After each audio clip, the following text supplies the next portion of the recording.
الحمد للہ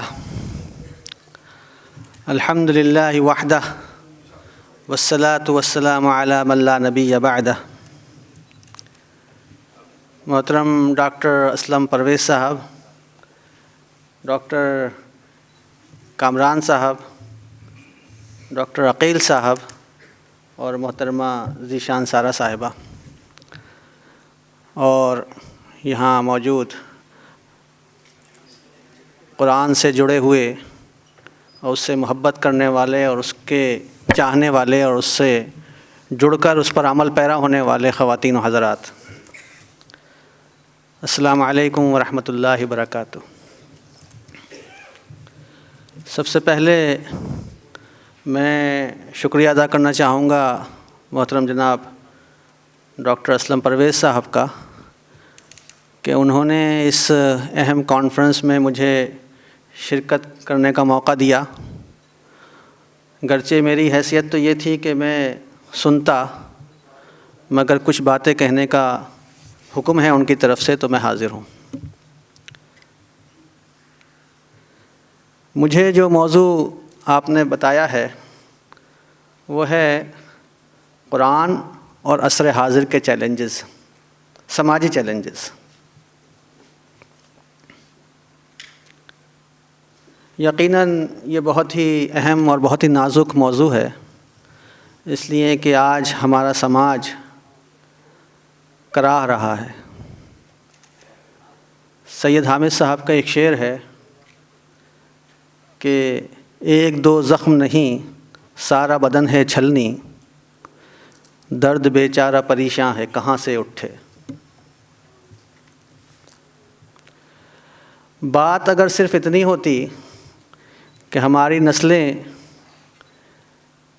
کچھ گڑبڑیوں کا شکار ہو گئی ہیں، کچھ خرافات کا شکار ہو گئی ہیں، تو شاید اصلاح کی کچھ سنسیئر کوششیں، سیریس کوششیں اپنا کوئی رول پلے کر لیتی، مگر تکلیف کی، فکر مندی کی اور زیادہ پریشانی کی وجہ جو بات بن رہی ہے وہ یہ ہے کہ ہم نے ان چیزوں کو اسٹیٹس کے نام پر، یہ تو چلتا ہے کے نام پر، یہ تو آج کل کا ٹرینڈ ہے کے نام پر اس کو قبول کرنا شروع کر دیا ہے، اس کو اپنی زندگی کا حصہ بنانا شروع کر دیا ہے، گرچہ اندر سے پریشان ہیں، اندر سے چیخ رہے ہیں، پریشانی بے تحاشا ہے، مگر دنیا کو، اپنے آپ کو دنیا کے ساتھ ہم آہنگ دکھانے کے لیے اس کو قبول بھی کرتے چلے جا رہے ہیں، عمل پیرا بھی ہوتے چلے جا رہے ہیں۔ آج کی یہ کانفرنس اس بات کا ثبوت ہے کہ ہاں کچھ سعید روحیں ہیں جو اس بات پر غور کرنے کے لیے اٹھی ہیں کہ کس طرح ان مشکلات سے نپٹا جائے، ان کے حل تلاش کیے جائیں۔ اور سچی بات یہ ہے کہ ایک مومن کے لیے اگر کہیں حل ہے تو وہ صرف اور صرف قرآن میں ہے، اس لیے کہ یہی وہ ہدایت نامہ ہے جو ایمان والوں کو سیدھی راہ پر رکھ سکتا ہے۔ نومید نہ ہو ان سے اے رہبر فرزانہ، کم کوش تو ہے لیکن بے ذوق نہیں رہی۔ قرآن کی طرف متوجہ ہونا ایک مومن کے لیے لازمی ہے، چونکہ قرآن کا اعلان ہے ذالک الکتاب لا ریب فیہ ھدی للمتقین الذین یؤمنون بالغیب ویقیمون الصلاۃ ومما رزقناہم ینفقون۔ یہ وہ کتاب ہے جس میں کوئی شبہ کی گنجائش نہیں ہے، اور شبہ کی گنجائش ایک ایمان والے کے لیے ہو بھی کیسے سکتی ہے، اس لیے کہ یہ تو تنزیل من رب العالمین ہے، جو تمام عالموں کا رب ہے، جو فطرت کا خالق ہے، جس نے انسان کی فطرت بنائی ہے، اس نے اس کے لیے ایک گائیڈنس جو بک دی ہے، اس میں شبہ کی گنجائش ہو بھی کیسے سکتی ہے۔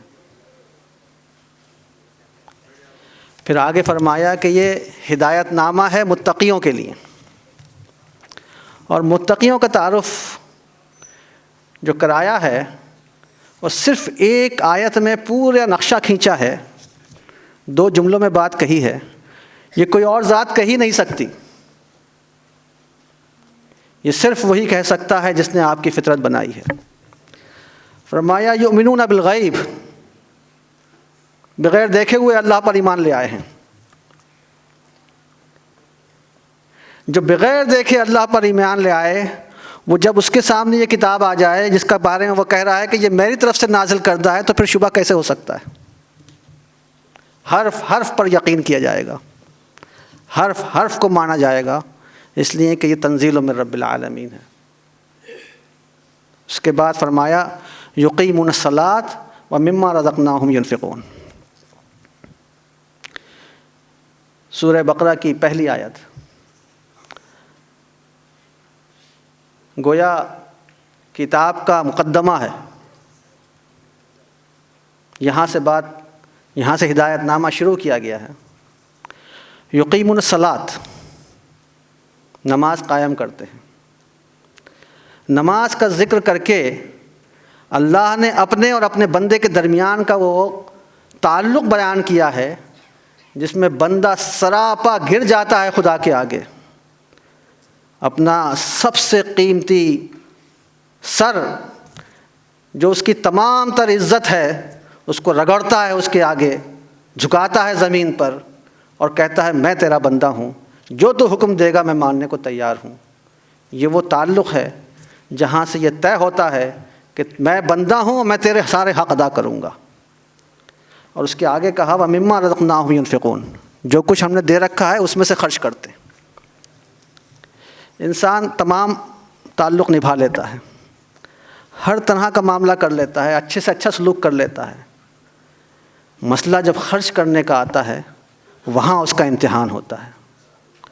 اور سماجی تعلقات میں یہ خرچ جو ہے یہ بڑا امپورٹنٹ فیکٹر ہے، اس لیے یہاں خرچ کی بات کی کہ جو دے رکھا ہے اس میں سے خرچ کر دو، تو گویا تم اب سماج کا حق ادا کر رہے ہو، وہ چاہے تمہارے گھر والوں کا حق ہو، چاہے تمہارے رشتہ داروں کا حق ہو، وہ چاہے تمہارے پڑوسی کا حق ہو، اگر تم اس پر خرچ کرنا جانتے ہو تبھی حق ادا کرنے والے بن سکتے ہو۔ اس کے آگے ایک اور آیت ہے جس میں فرمایا ہے لیس البر ان تولوا وجوہکم قبل المشرق والمغرب ولکن البر من آمن باللہ والیوم الآخر والملائکۃ والکتاب والنبیین وآتى المال على حبه ذوی القربى والیتامى والمساکین وابن السبیل والسائلین فی الرقاب وأقام الصلاة وآتى الزکاة والموفون بعہدہم اذا عاہدوا والصابرین فی البأساء والضراء وحین البأس اولئک الذین صدقوا واولئک هم المتقون۔ یہاں بھی متقیوں کی تعریف میں یہی بات کہی گئی، لیس البر ان تولوا وجوہکم قبل المشرق والمغرب۔ نیکی کی بات یہ نہیں ہے کہ تم چھوٹی چھوٹی ٹیکنیکلٹیز میں پڑے رہو، اتنا نہیں کیا تو یہ ہو جائے گا، اتنا نہیں کیا تو یہ کرنا پڑ جائے گا، یہ کوئی نیکی نہیں ہے، دین کا مطالبہ بھی نہیں ہے تم سے۔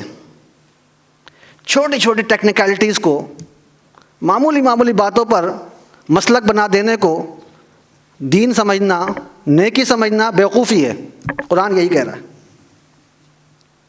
لیس البر ان تولوا وجوہکم قبل المشرق والمغرب ولکن البر، نیکی یہ ہے کہ ایمان لاؤ اللہ پر، اور تمام ایمانیات کا ذکر کرنے کے بعد فرمایا وآتى المال على حبه ذوی القربى، مال کو خرچ کرو اس کی چاہت ہوتے ہوئے، اس کی ضرورت ہوتے ہوئے۔ یہ ہے اصل امتحان، یہ ہے سماج کا وہ چیلنج کہ آپ حقوق ادا کر رہے ہیں کہ نہیں۔ قرآن بتاتا ہے کہ حقوق ادا کرنے کی جو آخری انتہا ہے وہ مال ہے، کہ مال کا خرچ کرنا آپ کے بس کا ہے کہ نہیں۔ آپ تصور کیجئے اس ایک آیت کی روشنی میں ایک ایسے سماج کا تصور کیجئے جہاں پر اللہ کے حقوق بھی ادا ہو رہے ہوں اور بندوں کے حقوق بھی ادا ہو رہے ہوں۔ ایسا مثالی اس معاشرہ اس سورج کی آنکھ نے زمین پر دیکھا ہے، وہ مثالی معاشرہ ہماری کتابوں میں موجود ہے، ہم اس کے ریفرنسز دیتے ہیں، پڑھتے ہیں، مگر عمل پیرا نہیں ہو رہے ہیں۔ آج کے جو سارے چیلنجز ہیں اس کی پریشانی کی وجہ یہ ہے کہ ہم نے وہ کتابوں تک چھوڑ دیے ہیں، وہ ہماری زندگیوں کا حصہ نہیں بن رہے۔ بڑی قیمتی باتیں اسلم بھائی نے کہیں ابھی کہ قرآن کو پڑھنا ہے تو سمجھ کر پڑھنا ہے۔ میں قرآن کے پڑھنے کے لیے جو لفظ ہم عام طور پر استعمال کرتے ہیں وہ تلاوت ہے۔ میں عربی کا طالب علم بھی ہوں، یہاں عربی کے استاذ بھی تشریف فرما ہیں ہمارے سامنے، جامعہ ملیہ کے پروفیسر۔ اگر میں غلط ہوں تو میری اصلاح فرمائیں۔ تلاوت کا مفہوم ہے ٹو فالو، جسے انگریزی میں آپ ٹو فالو کہتے ہیں، دراصل وہ تلاوت ہے، پیچھے پیچھے چلنا۔ ہم تلاوت کا مطلب سمجھتے ہیں تیز تیز پڑھ لینا۔ جب تک آپ فالو نہیں کریں گے آپ کی پڑھائی کا حق ادا نہیں ہوگا۔ پڑھنے کے ساتھ ساتھ اس کا سمجھنا بہت ضروری ہے۔ کوئی شخص آ کر یہ کہے کہ میں نے کیمسٹری کی فلاں کتاب پڑھ لی اور آپ سے اس سے 3 سوال پوچھیں اور وہ کسی ایک کا بھی جواب نہ دے پائے تو آپ کیا کہیں گے؟ اس کو 100 میں سے کتنے نمبر دیں گے؟ ایک کامن سینس کی بات کر رہا ہوں۔ اگر آپ اس کو 100 میں سے 2 نمبر بھی دے رہے ہیں تو کس بات کے دے رہے ہیں مجھے سمجھ نہیں آیا۔ یقیناً وہ 100 میں سے 0 ملنا چاہیے اس کو۔ کوئی بھی لاجیکل آدمی ہوگا وہ یہی کہے گا اس کو تو ایک بھی نمبر نہیں ملنا چاہیے، اس نے تو ایک سوال کا جواب بھی نہیں دیا۔ تو پھر آپ نے قرآن کیسے پڑھ لیا؟ قرآن تو آپ سے مطالبہ کر رہا ہے کہ مجھے سمجھ کر پڑھو، میرے اندر تدبر کرو، میرے اندر تفکر کرو، اور میں اس کو صرف پڑھ رہا ہوں۔ میں اس سے آگے کی ایک اور بات کہنا چاہتا ہوں۔ سمجھ کر پڑھنے کو ہم یہ سمجھتے ہیں کہ میں کسی مترجم کا ترجمہ پڑھ لوں۔ مترجم کا جو ترجمہ ہے وہ جس نے وہ سمجھا ہے آپ وہ پڑھ رہے ہیں، جس نے ترجمہ کیا ہے اس نے جو سمجھا ہے وہ آپ پڑھ رہے ہیں، گویا آپ ڈائلیوٹڈ ورژن پڑھ رہے ہیں۔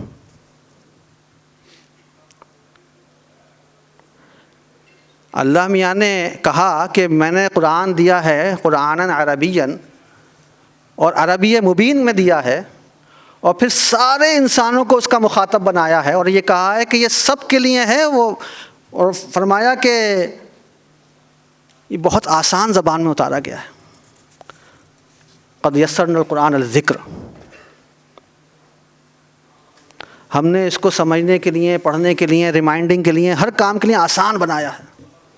آپ کہہ رہے ہیں نہیں یہ تو خاص لوگوں کے پڑھنے کی کتاب ہے، یہ تو کچھ لوگ ہیں جو کوالیفائڈ ہیں وہی پڑھ سکتے ہیں، وہی سمجھ سکتے ہیں۔ کہہ رہا ہے ایسا؟ وہ تو کہہ رہے ہیں ہر آدمی پڑھ سکتا ہے۔ اب آپ نے ایک ترجمہ پڑھا اور اس ترجمے کو پھر آپ نے سمجھا تو وہ فردر ڈائلیوٹ ہو گیا۔ تو میری آپ سب سے درخواست ہے کہ آپ عربی زبان سیکھیں اور براہ راست قرآن کو پڑھیں۔ آپ کے کسی بہت چاہنے والے کا کوئی خط آپ کے پاس آئے جس میں اس نے آپ سے باتیں کی ہوں اور آپ کو براہ راست مخاطب کیا ہو، اور پھر آپ اس کے پاس لے کے گھومیں کہ بھیا بتا دو کہ اس میں کیا لکھا ہے۔ ہو سکتا ہے کہ وہ اپنی نظریے سے کچھ باتیں بتا دے، لیکن آپ کی نظر سے وہ کیا باتیں ہیں، اس نے آپ سے کیا خطاب کیا ہے، آپ سے کیا بات کی ہے، آپ سے کیا چاہا ہے، وہ نہیں بتا پائے گا، وہ تو آپ ہی سمجھ سکتے ہیں۔ اور پھر ایک چیز ہوتی ہے بٹوین دا لائن، بین السطور، وہ تو سوائے آپ کے کوئی اور سمجھ ہی نہیں سکتا۔ تو قرآن کو براہ راست پڑھنا یہ میرے اسلام میں داخل ہونے کے بعد سب سے پہلی ذمہ داری ہے. میری ذمہ داری ہے کہ میں اس کتاب کو سمجھوں، چونکہ یہ کتاب میرے لیے ہے. میں ایک چھوٹی سی مثال دیتا ہوں، میں ابھی موضوع پہ واپس آ جاؤں گا. اگر میں ایک چھوٹی سی مثال دیتا ہوں. آپ نے یہ پروجیکٹر یہاں رکھا ہوا ہے، مثال کے طور پہ یہ شارپ کمپنی کا ہے. اس کے ساتھ ایک مینول آیا ہوگا. آپ اس شارپ کے مینول کو استعمال نہ کریں اور کسی دوسرے مینول کے ساتھ اس چھیڑ چھاڑ کرنا شروع کر دیں، یہ خراب ہو جائے گا.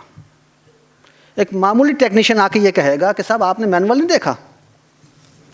آپ کے خالق نے بھی آپ کو ایک مینول دے کے بھیجا ہے، آپ اس مینول کے مطابق چلائیے اپنے آپ کو، ورنہ آپ کا بگاڑ یقینی ہے جو ہو گیا ہے. ظہر الفساد فی البر والبحر بما کسبت ایدی الناس. کسی اور کی غلطی نہیں ہے، آپ کی اپنی غلطی ہے. ہم سب اس کے شریک ہیں. جو فساد پھیلا ہوا ہے وہ ہمارے اپنے کرتوتوں کا نتیجہ ہے. جو کچھ غلط ہے وہ ہماری وجہ سے ہے، اس کو ٹھیک کرنا بھی ہماری ہی ذمہ داری. ایک چیز اور یہاں کہنا چاہتا ہوں قرآن کے سلسلے میں، کہ قرآن ایک ایسی کتاب ہے جو العلوم ہے،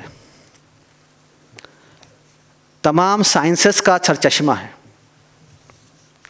ہو سکتا ہے کوئی یہ کہے کہ بھائی سماجی مسائل پر اتنا سارا سوشل سائنٹسٹ نے لکھا ہے، اتنا سارا سائیکالوجسٹ نے لکھا ہے، ایسی باتیں کہی گئی ہیں، نئی نسلوں کے بارے میں نئی تحقیقات ہوئی ہیں. آج کل بتایا جاتا ہے کہ صاحب یہ جن زی ہے، یہ الفا جنریشن ہے، یہ ہے وہ ہے. آپ کہاں قرآن کے چکر میں پڑ رہے ہیں؟ مگر قرآن یہ کہہ رہا ہے وَنَزَّلْنَا عَلَيْكَ الْكِتَابَ تِبْيَانًا لِكُلِّ شَيْءٍ وَهُدًى وَرَحْمَةً وَبُشْرَىٰ لِلْمُسْلِمِينَ. ہر چیز کی وضاحت اس میں موجود ہے. اس میں سائنس بھی ہے، اس میں سائیکالوجی بھی ہے، اس میں سوشل سائنس بھی ہے. ہر چیز کے اصول بنا دیے گئے ہیں، بتا دیے گئے ہیں. احکمت آیاتہ، ایک ایک اصول بڑے واضح انداز میں یہاں موجود ہے. احکمت آیاتہ وفصلت، اس کی ایک ایک آیت جو ہے وہ محکم ہے اور پھر مفصل ہے. تو اس سے بہترین کوئی اور گائیڈنس ہو ہی نہیں سکتی.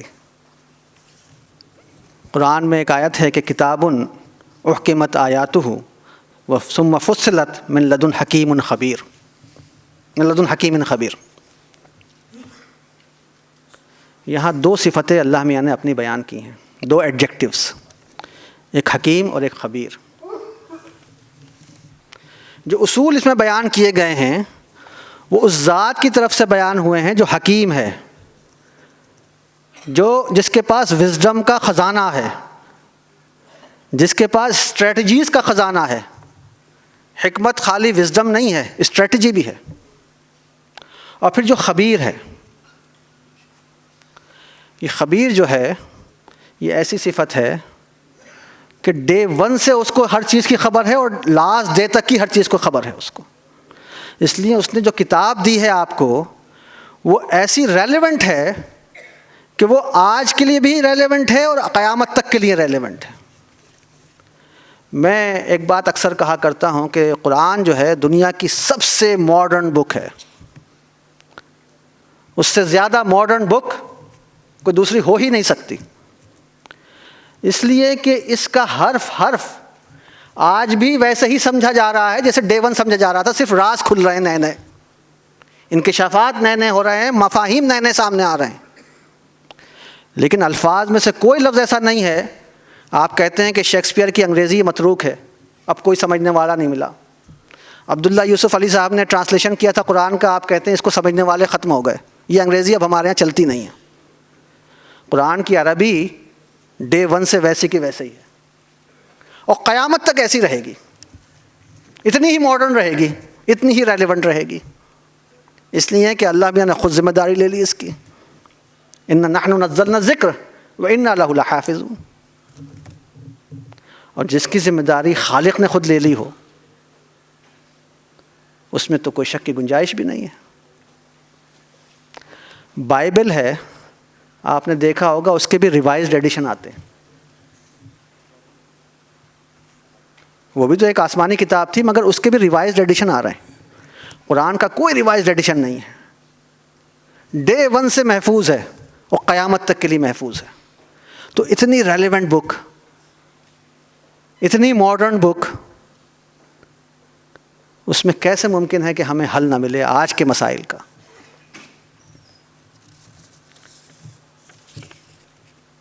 ایک چیز اور میں عرض کر دوں، وہ یہ ہے کہ قرآن کے بارے میں یہ بات بڑی امپورٹنٹ ہے کہ یہ ہماری رہنمائی کرتی ہے اور یہ ہمیں اصول دیتی ہے۔ اصول دیتی ہے تاکہ ہم اپنے لیے رہنما قوانین بنائیں، قانون نہیں بناتی ہمارے لیے۔ قانون بنانا آپ کا کام ہے۔ آپ کو رہنما اصول ملتے ہیں اس میں، جو قیامت تک کے لیے رہنما اصول ہیں۔ حالات کے حساب سے آپ اس میں کچھ نہ کچھ سوچ سمجھ کر، جو دوسرے ہمارے سورسز ہیں ان کا لحاظ کرتے ہوئے اپنی زندگی گزارنے کے راستے نکالتے ہیں۔ اگر ایسا نہ ہوتا تو یہ قیامت تک کے لیے کتاب نہ ہوتی، پھر تو کسی دور کے لیے ہوتی۔ اگر مجھے آنے والے چیلنجز کا آج پتہ ہو تو میں آنے والے چیلنجز کی بات کر سکتا ہوں۔ مجھے تو ابھی نہیں معلوم کہ اگلا چیلنج کیا آنے والا ہے۔ ابھی اسلم بھائی بتا رہے تھے آپ کو ایک نیا ریسرچ آئی ہے بایولوجی کی، اوبلیسکس کہتے ہیں، کیا اوبیلکس، ایک نیا، یہ 2024 کی ریسرچ ہے۔ کیا راز کھلنے والا ہے؟ تخلیق کی کون سی گتھی سلجھے گی؟ کچھ نہیں پتا۔ تو مسائل تو آتے رہیں گے۔ آپ کے پاس کتاب ہے اصولوں کی، ان اصولوں کی کتابوں پر آپ کو ضابطے بناتے رہنا ہوگا قیامت تک کے لیے۔ آپ کے بعد آپ کے آنے والی نسلیں بنائیں گی، اس کے بعد نسلیں بنائیں گی۔ میں مثال ایک تھوڑی سی دیتا ہوں آپ کو، چھوٹی سی۔ میرے پاس ایک اصول ہے کہ انسانی جان محترم ہے، اس کا احترام ہونا چاہیے، اس کو بچانا چاہیے۔ ایک دور تھا کہ جب چوراہے پر ایک پولیس والا کھڑا ہو کر گاڑیوں کو ہاتھ سے روکتا تھا۔ وقت بدلا، حالات بدلے، ٹیکنالوجی آئی، آپ نے سگنل لگا دیا۔ اب آپ کے پاس red light, green light, yellow light آ گئی۔ کچھ اور وقت بدلا، کچھ نئی چیزیں سامنے آئیں، آپ نے فلائی اوور بنا دیا۔ کم از کم ایک طرف کا ٹریفک جو ہے وہ کراس کر رہا ہے تو دوسرے طرف کے ٹریفک کو پریشانی نہیں ہو رہی۔ یہ جو تبدیلیاں آ رہی ہیں، یہ ہیں وہ قوانین جو آپ بنا رہے ہیں۔ ضابطہ یہ ہے کہ انسان کی جان کا احترام ہونا چاہیے۔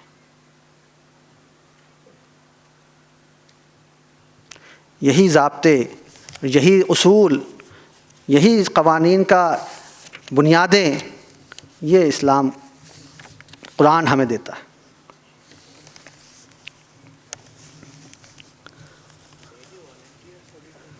عصر حاضر، جس دور میں ہم رہ رہے ہیں، اس کی کچھ خصوصیات ہیں، کچھ خاص باتیں ہیں، اچھی بھی ہیں، بری بھی ہیں۔ ظاہر ہے کہ اگر صرف بری ہوتی تو جینا محال ہو جاتا۔ بات یہ ہے کہ اس میں نئی تحقیقات ہوئیں، ایٹمی توانائی، بایو ٹیکنالوجی، جینیٹک انجینئرنگ، خلائی سائنس، اور پھر میڈیکل سائنس نے جو ترقی کی ہے، اس کی کوئی مثال پچھلے دور میں نہیں۔ یقیناً اس میدان میں یہ کارہائے نمایاں انجام ہوئے آج کے دور میں۔ اسی عصر حاضر نے ایک ڈیجیٹل انقلاب کا دور لایا۔ Internet, A I, artificial intelligence, social media, robotics, data science, کے بعد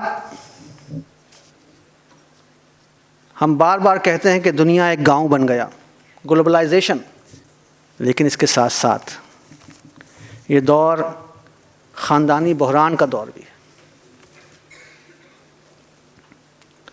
رشتے ٹوٹ رہے ہیں، کمزور ہو رہے ہیں، ڈپریشن، مینٹل اسٹریس، لونلینس، بہت شکایتیں ہیں، بڑے مسائل ہیں۔ پھر عالمی طاقتوں کی کشمکش بڑھ رہی ہے، معاشی عدم مساوات کا دائرہ بڑا ہو رہا ہے، عالمی جنگوں کا خطرہ ہر وقت میڈیا پہ آپ سنتے رہتے ہیں۔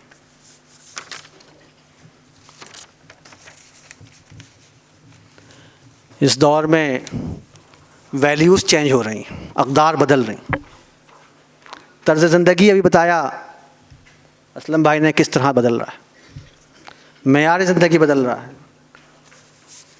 لوگ اپنی رفتار کو ایڈجسٹ کرنے میں لگے ہوئے ہیں۔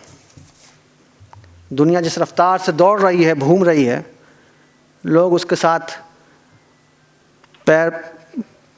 اس کے پیس پہ چلنے کو تیار ہیں، اور اس ایڈجسٹمنٹ میں وہ پریشان ہیں، ان کے خلجان بڑھتا چلا جا رہا ہے۔ یہ ہے اس دور جس میں ہم جی رہے ہیں۔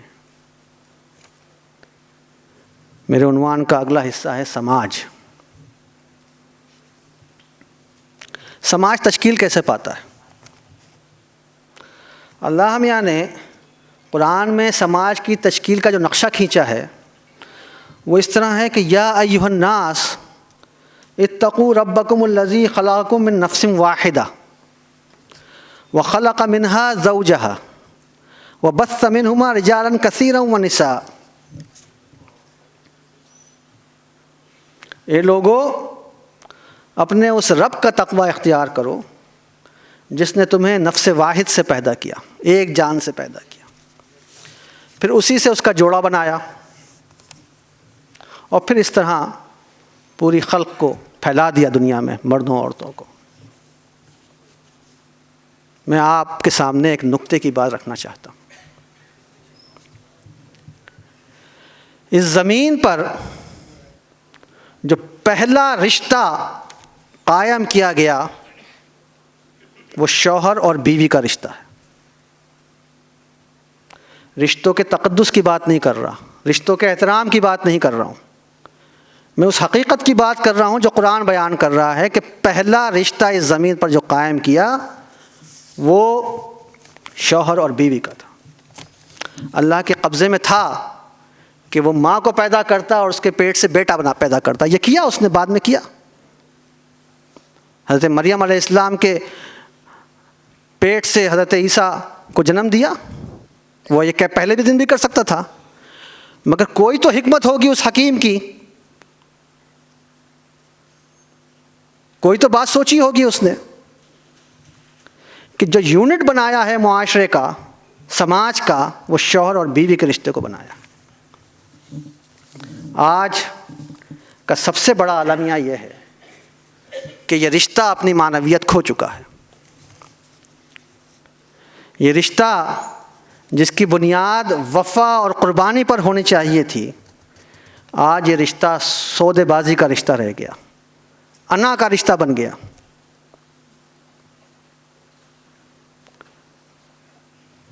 حقوق کا حصول یہ تو اس رشتے میں باقی ہے، لیکن فرائض کی ادائیگی یہ مبہم ہے، اور یہ سب سے بڑا چیلنج ہے آج کا۔ طلاق کی شرح بڑھ رہی ہے۔ ایک سروے کسی آرگنائزیشن نے کیا ہے ابھی ریسنٹلی، انہوں نے بتایا کہ شروع کے 3 مہینوں میں سب سے زیادہ طلاقیں ہو جاتی ہیں، اور اس کی اصل وجہ ایگو ہے۔ کتنا اہم ہے یہ رشتہ، اللہ کے رسول صلی اللہ علیہ وسلم کی ایک حدیث یہاں بیان کر کے آگے بتاتا ہوں آپ کو۔ فرمایا اللہ کے رسول صلی اللہ علیہ وسلم نے کہ ابلیس نے اپنا دربار لگایا اور کہلا بھیجا کہ سارے شیطان آئیں اور بتائیں کہ کس نے کیا کارنامہ انجام دیا۔ آئے بتانے والے بتانے لگے، ایک شیطان نے کچھ بتایا۔ ابلیس زیادہ متاثر نہیں ہوا، زیادہ خوش نہیں ہوا، اور ٹھیک ہے، اوکے، بڑا کام کیا تم نے، اوکے ٹھیک ہے۔ ایک شیطان کھڑا ہوا اور اس نے کہا کہ یا رسول اللہ، میں نے شوہر اور بیوی کا رشتہ ختم کرا دیا۔ ابلیس اپنے تخت سے اٹھا اور اس کو گلے سے لگا لیا اور کہا یہ تو نے کوئی کام کیا ہے۔ اس کا مطلب یہ ہوا کہ سماج کی جو بنیاد ہے وہ اس رشتے پر ہے۔ اس رشتے کا مضبوط ہونا، طاقتور ہونا، اگر یہ رشتہ مضبوط ہے، طاقتور ہے، تو جو نسلیں پیدا ہوں گی، نسلیں پروان چڑھیں گی، وہ بھی مضبوط ہوں گی، طاقتور ہوں گی، اور پھر ان کے نتیجے میں جو سماج تشکیل پائے گا وہ مضبوط اور طاقتور سماج ہوگا۔ اللہ میاں نے اس رشتے کو بیان کرتے ہوئے فرمایا تھا وَمِنْ آیاتِهِ، اپنی نشانی بتایا، ان خلق لکم من انفسکم ازواجا لتسکنوا الیہا وجعل بینکم مودۃ ورحمۃ ان فی ذلک لآیات لقوم یتفکرون۔ غور کریں، سوچیں، سمجھیں تو نظر آئے گا کہ اس میں بھی اللہ کی نشانیاں موجود ہیں۔ یہ رشتہ بھی کچھ کہہ رہا ہے۔ آگے فرمایا ہے ہن لباس لکم وانتم لباس لہن۔ اس سے بہترین بات کچھ ہو ہی نہیں سکتی۔ لباس آپ کے عیوب کو بھی چھپاتا ہے، لباس آپ کے لیے باعث زینت بھی ہوتا ہے، اور لباس آپ کو موسمی اثرات سے بھی محفوظ رکھتا ہے۔ یہ رشتہ ایسا ہونا چاہیے کہ یہ ایک دوسرے کے لیے باعث زینت بھی ہو، ایک دوسرے کا عیوب پوشی بھی کرے، اور ایک دوسرے کو تھپیڑوں سے بھی بچائے۔ اگر ایسا رشتہ قائم ہو تو پھر اس کے نتیجے میں جو سماج قائم ہوگا وہ سماج وہ ہوگا جس کی تصور آپ کے اور میری نظروں میں ہے، جس کا خواب میں اور آپ دیکھ رہے ہیں۔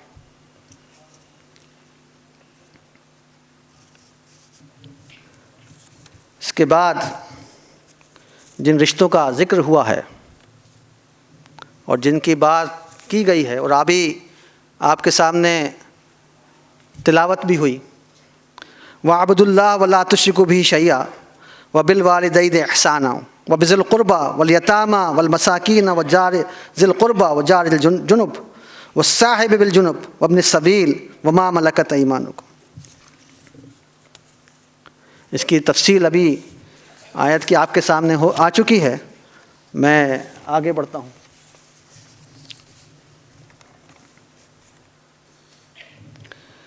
اس دور میں جیسا کہ میں نے عرض کیا کہ ذہنی دباؤ، بے چینی، تنہائی شباب پر ہے۔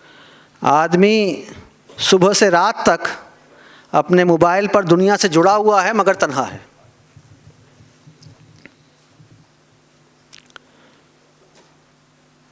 اور عجیب طرح کے ڈپریشن کا شکار ہے۔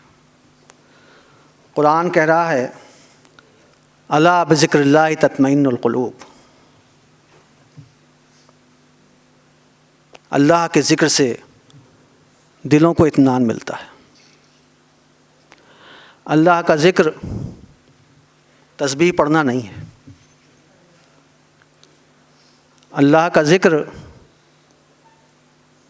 کچھ اذکار کرنا نہیں ہے، اللہ کا ذکر یہ ہے کہ اس نے جو امت تمہارے آس پاس پھیلا رکھی ہے، جن سے تم وابستہ ہو، ان کے حقوق ادا کرو، اپنے فرائض اس میں کوتاہی نہ کرو۔ اس لیے کہ جہاں اللہ میاں نے یہ ذکر کیا ہے کہ میں نے مرد سے عورت اور پیدا کی اور پھر اس دنیا کو پھیلایا، اس کے آگے کہا ہے واتقوا اللہ الذی تساءلون بہ والارحام۔ جس کا نام لے کر تم یہ رشتے قائم کرتے ہو، ایک دوسرے سے لین دین کرتے ہو، تو اللہ کے نام پر لین دین کرتے ہو، رشتے قائم کرتے ہو، ان رشتوں کا پاس و لحاظ کرو،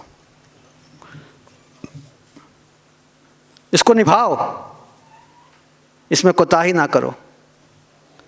اور پھر فرمایا وَمَن يَتَوَكَّلْ عَلَى اللَّهِ فَهُوَ حَسْبُهُ، جو اللہ پر توکل کرے گا تو اللہ اس کے لیے کافی ہو جائے گا۔ ہمارا معاملہ یہ ہے کہ ہم توکل کی بات تو کرتے ہیں، کرتے نہیں۔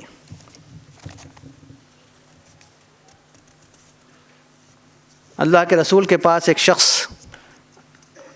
آیا، رسول اللہ صلی اللہ علیہ وسلم نے اس سے پوچھا کہ تمہارا اونٹ کہاں ہے، کہیں باندھ دیا اس کو؟ اس نے کہا نہیں، بس اللہ کے بھروسے چھوڑ دیا۔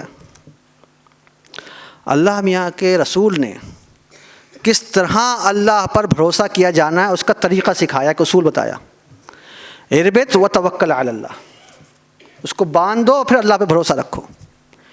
یعنی آپ کے جو کرنے کے کام ہیں وہ تو کرنا ہی پڑیں گے آپ کو۔ آپ یہ سوچیں کہ صاحب میں اللہ پہ بھروسہ کرتا ہوں اور گھر میں بیٹھے رہیں اور سب کچھ ہو جائے گا، تو نہیں ہوگا، کرنا تو پڑے گا، محنت تو کرنی پڑے گی۔ اللہ کے رسول کو یہ ذمہ داری دی گئی تھی کہ وہ اللہ کا پیغام دنیا تک پہنچائیں۔ اس ریفرنس میں جو تعارف اللہ کے رسول کا کرایا ہے وہ ہے کہ وَلَعَلَّكَ بَاخِعٌ نَفْسَكَ عَلَىٰ آثَارِهِمْ إِن لَّمْ يُؤْمِنُوا بِهَٰذَا الْحَدِيثِ أَسَفًا، آپ تو گویا اپنے کو ہلاک ہی کر ڈالیں گے اس غم میں کہ یہ اللہ پر ایمان نہیں لا رہے۔ تو شدت یہ ہونی چاہیے ذمہ داری کو ادا کرنے کی، اور پھر اللہ پہ بھروسہ کریں، اور پھر دیکھیں کہ اللہ کا ساتھ کیسا آتا ہے، پھر کیسی مدد آتی ہے اللہ کی۔ اس لیے کہ اللہ میں یہ کہہ رہے ہیں وَمَن يَتَوَكَّلْ عَلَى اللَّهِ فَهُوَ حَسْبُهُ، اور پھر آگے کہتے ہیں کہ لَا تَقْنَطُوا مِن رَحْمَتِ اللَّهِ۔ میرا جو مجھے گنجائش ملی تھی ٹائم کی وہ پوری ہونے جا رہی ہے، میں اشاروں میں اپنی بات کہہ کے اپنی بات ختم کر دوں گا۔ اس وقت کا ایک مسئلہ ہے کہ دولت جو ہے وہ چند ہاتھوں میں رہ گئی ہے۔ میں صرف قرآن کی آیتوں سے اپنی بات کہہ کے اور اپنی جگہ چلا جاؤں گا۔ قرآن نے جو ویلتھ کا کنسنٹریشن ہے اس کو ختم کرنے کے لیے بتایا کہ زکوٰۃ ہونی چاہیے، حقوق کی ادائیگی ہونی چاہیے، میراث کی تقسیم ہونی چاہیے۔ پھر اس کے بعد وَلَا تَبْخَسُوا النَّاسَ أَشْيَاءَهُمْ، یعنی اکانومی جو ہے وہ اینٹی ایکسپلائٹری ہونی چاہیے، معاشی انصاف ہونا چاہیے۔ ان اللہ یأمر بالعدل والاحسان۔ اور پھر یہ بتایا کہ آپ کی دولت میں کس کس کا حق ہے، وفی اموالہم حق للسائل والمحروم، وہ سب آپ کی اکیلے کی نہیں ہے، کمزور طبقوں کے لیے ہدایات دی گئی ہیں۔ وبالیتامى والمساکین، ایک ویلفیئر اسٹیٹ قائم کرنے کے لیے تمام کے حقوق بیان کیے واضح طور پر قرآن نے۔ پورے سسٹم میں جو گریڈینس ہے اس کو ختم کیا، جو بے مقصد لائف سٹائل ہے ہمارا، اس بے مقصد لائف سٹائل کو، اس پر جو پنچ مارا ہے قرآن نے، وہ کہا ہے وَمَا خَلَقْتُ الْجِنَّ وَالْإِنسَ إِلَّا لِيَعْبُدُونَ۔ لیعبدون کا لفظ جو ہے وہ ڈیٹیل چاہتا ہے، کبھی اور وقت ملے گا تو انشاءاللہ اس لیعبدون پر تفصیلی گفتگو کریں گے۔ آج کا دور خواہشات کی غلامی کا دور ہے۔ آپ اپنے موبائل کے الگوریدم کے غلام ہیں، آپ اس کو اسکرول کرتے ہیں اپنے الگوریدم کے حساب سے، اپنے ٹرینڈز کے حساب سے۔ یہ جو اس وقت کا ایک بڑا المیہ ہے وہ یہ ہے کہ ہم غلط چیزوں کو کول کہنے لگے، جو خرابی ہے اس کو کول کے نام سے جانتے ہیں۔ بد کرداری ہمارے یہاں فریڈم کا نام سے جانی جاتی ہے، بے حیائی ہمارے یہاں لائف سٹائل ہو گیا ہے، اور والدین کی نافرمانی ایٹیچیوڈ میں آ گیا۔ یہ ایک بڑا ڈیزاسٹر ہے اس دور کا، اس عصر حاضر کا۔ ایک اور بات، بس آخری بات کہہ رہا ہوں، ایک اور بات وہ یہ کہ اس دور کا ایک بڑا المیہ یہ ہے کہ اس دور میں انفارمیشن تو بہت ہے، سیلاب ہے انفارمیشن کا۔ صبح آپ موبائل کھولیں آپ کو سینکڑوں میسیجز انفارمیشن کے مل جائیں گے، مگر علم ختم ہو گیا، نالج ختم ہو گئی۔ جو کچھ انفارمیشن ہے اس کو علم کے نام پر ڈسٹریبیوشن کر رہے ہیں، اور یہ اتنا بڑا ڈیزاسٹر ہے۔ اللہ میاں نے قرآن دیا تھا جس میں کہا تھا کہ یعلمہم الکتاب والحکمہ، ہم نے وہ کتاب و حکمت کی کتاب کو ایک طرف کو رکھ دیا، اور ہم نے انفارمیشن کو سمجھ لیا ہے کہ یہی سارا علم ہے، اور اسی کو ڈسٹریبیوٹ کر رہے ہیں، اور اپنے آپ کو بہت قابل اور عالم و فاضل اور کیا کیا سمجھ رہے ہیں کہ مجھ سے زیادہ کوئی نہیں جانتا۔ میں نے کل سوشل میڈیا پہ یہ پڑھا ہے، ان کو یہ پتہ ہی نہیں کہ سوشل میڈیا والا جو کچھ آپ کو دے رہا ہے، جو کچھ آپ کی پلیٹ پہ رکھ کے دے رہا ہے، اس کا مقصد کچھ اور ہے۔ اس کو تو ہٹس چاہیے ہیں، اس کو تو ریویوز چاہیے ہیں، اس کو اس کے جواب میں کچھ چند پیسے ملتے ہیں، تو وہ تو اپنی کمائی کر رہا ہے، اور آپ غیر ضروری چیزوں میں اپنے آپ کو پھنسائے ہوئے ہیں اور لگے پڑے ہیں کہ میرے پاس بھی علم ہے۔ آخر میں چونکہ وقت ختم ہو چکا ہے، بس ایک قرآن کی آیت پڑھ کر اپنی جگہ پر چلا جاؤں گا۔ والعصر ان الانسان لفی خسر، زمانے کی قسم کھائی ہے اللہ نے، یہ وہ زمانہ ہے جب سے یہ دنیا بنی ہے اور جب تک یہ دنیا قائم رہے گی، ہر دور کا انسان خسارے میں ہے، مگر اگر خسارے میں نہیں ہے تو کون ہے؟ قرآن بتاتا ہے الا الذین آمنوا وعملوا الصالحات، بچنے والا صرف وہ ہے جو ایمان لایا اور عمل صالح کیا۔ ایمان لایا اور عمل صالح کیا، اس پر بھی تفصیلی گفتگو کی جانی چاہیے، مگر وقت نہیں ہے، اس لیے اتنی ہی بات کہہ کے آگے بڑھ رہا ہوں۔ اس کے آگے فرمایا وتواصوا بالحق وتواصوا بالصبر، جس نے وصیت کی حق کی اور وصیت کی صبر کی۔ اللہ میں چاہتے تو یہاں نصیحت کا لفظ بھی استعمال کر سکتے تھے، مگر نصیحت کا لفظ استعمال نہیں کیا، وصیت کا لفظ استعمال کیا۔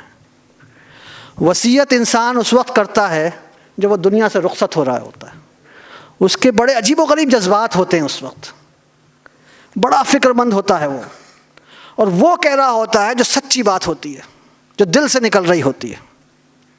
وہ کیفیت چاہیے حق کہنے میں اور صبر کرنے میں۔ تو وصیت کریے حق کی اور وصیت کریے صبر کی، انشاءاللہ عصر حاضر کے چیلنجز کو ہم اوور کم کریں گے۔ وآخر دعوانا الحمدللہ رب العالمین۔